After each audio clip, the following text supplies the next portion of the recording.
Pemirsa, pembangunan lab polimerase chain reaction utawi PCR ring Buleleng sampun tembus puput. Mangkin pembangunan sampun 70% saking target. Lab inucap keuangan pemerintah daerah pina kegenah uji spesimen swab test ring pasien sane kejantenan COVID-19.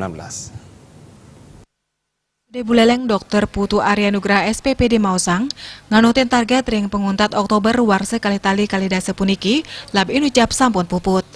Kantos mangkin piranti-piranti kesehatan pinake sarana penunjang sampun kesiaga yang rekanan. Pembangunan lab puniki moliang wantuan saking pemerintah daerah untuk dana belanja tak terduga sawetara Rp4 miliar.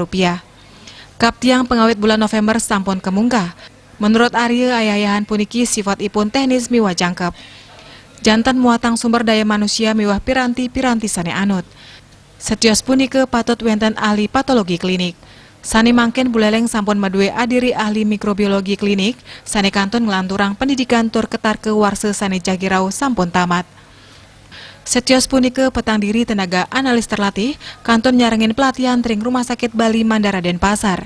Ringgalah sani Jagirau puniki taler pacak kemargiang uji fungsi alat PCR.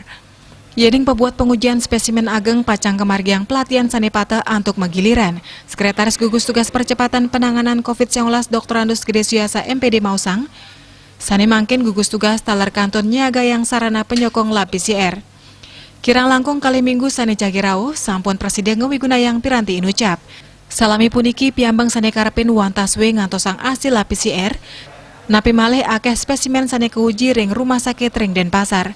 Untuk kewentenan lab talar kesokong piranti-piranti tiosan, kejantenang Presiden ngemargiang pengujian spesimen antok wilangan sane akeh. Bali Pos Nguningayang.